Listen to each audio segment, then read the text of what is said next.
আজকে আমরা বানাতে চলেছি সুস্বাদু মোমো। মোমো বাড়িতে বানানো খুবই ইজি। রাস্তায় যেরকম আমরা মোমো খেতে ভালোবাসি, ঠিক বাড়িতেও সেরকম কিন্তু হাইজিনিকভাবে মোমো বানিয়ে খাওয়া যায়। আমার স্টাইলে মোমো তোমাদের সাথে শেয়ার করতে আমি চলে এসেছি। কীভাবে আমি মোমো তৈরি করব। মোমো তৈরি করার জন্য আগে আমাদেরকে ময়দা মেখে নিতে হবে। ময়দাটা কিন্তু লুচি যেরকম আমরা বানাই বা পরোটা বানাই সেরকম করে ময়দা মাখলে কিন্তু হবে না। একটু দেখতে হবে যে একটু নরম একটু শক্ত যেন থাকে, তাই ঢাকা দিয়ে রেখে দেবো আধ ঘন্টা সেটাকে নরম হওয়ার জন্য। তারপরে চলে আসবো বাকি উপকরণগুলো রেডি করার জন্য, যেরকম আদা, পেঁয়াজ, রসুন এগুলোকে আমরা ছাড়িয়ে রেডি করে রাখবো। আর একদিকে আমি বসিয়ে দেব আমাদের চিকেনটাকে বয়েল হওয়ার জন্য। ভালো করে বয়েল হয়ে গেলে জিনিসটা এরকম একটু লুক দিয়ে দেবে।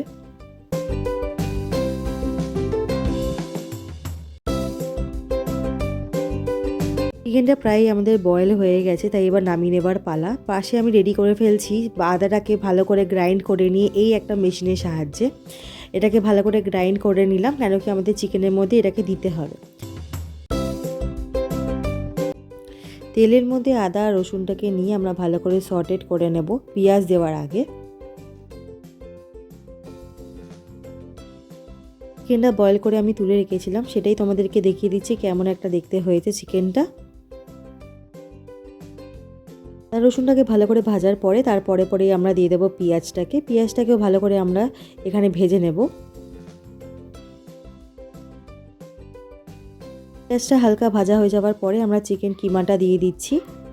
এর মধ্যে স্বাদ মতো নুন, গোলমরিচ, লঙ্কার গুঁড়ো আর লঙ্কার কুচি এইগুলো দিয়ে ভালো করে নাড়াচাড়া করে মিক্স করে নেব ভালো করে।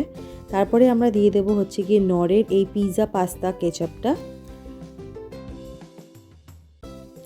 অল্প পরিমাণে সোয়া সসও আমাদেরকে অ্যাড করতে হবে একটু টেস্ট আর ফ্লেভারের জন্য।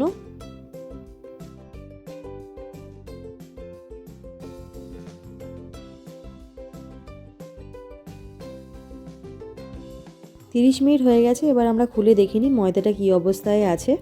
ময়দাটাকে আরেকবার আমরা একটু দড়াই মজরাই করে নেব।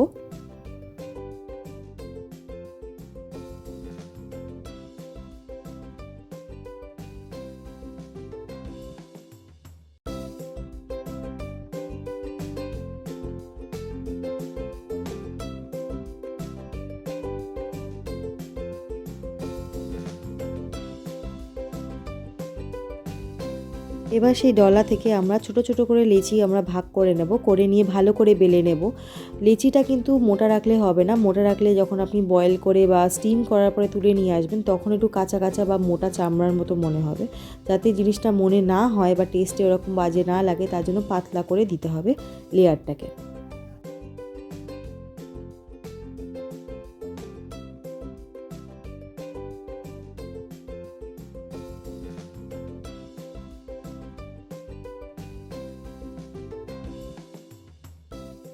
বেলা হয়ে যাওয়ার পরে অল্প করে আমরা পুরটা দিয়ে দেবো, বেশি দেবো না যাতে ফেটে না বেরিয়ে যায় জিনিসটা, অল্প করে দেব। দিয়ে ওটাকে ভালো করে সুন্দর করে আমরা বন্ধ করে দেবো। বন্ধটা কিন্তু ভালো করে করতে হবে, কেন স্টিপ যখন হবে তখন কিন্তু ওটা জোর করে খুলে যাওয়ার একটা টেন্ডেন্সি থাকে, তাই জন্য ভালো করে এটাকে বন্ধ করে দিলে স্টিমটার ভেতরের জিনিসগুলো কিন্তু ভালো করে বয়েল হবে।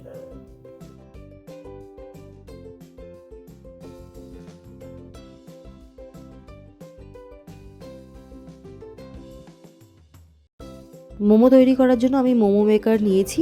এখানে মোমো মেকারে আমি একটা একটা করে সব মোমোগুলো প্লেস করে দেবো। মেকারে একদম নিচের পাত্রে আমি একটু জল নিয়ে নিয়েছি যাতে আমার মোমোসগুলো ভালো করে স্টিম হয়।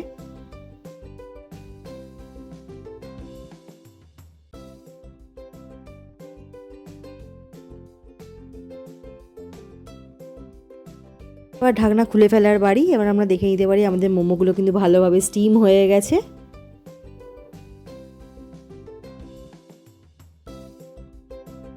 শুধু কিন্তু আমরা মোমো তৈরি করিনি, তার সাথে আমরা স্যুপও তৈরি করেছি। এই স্যুপটা কিভাবে তৈরি করলাম বা কী কী ইনগ্রিডিয়েন্ট দিয়েছি এই স্যুপটা রেডি করার জন্য সেটা দেখতে হলে কিন্তু পরের ব্লগে চোখ রাখতেই হবে।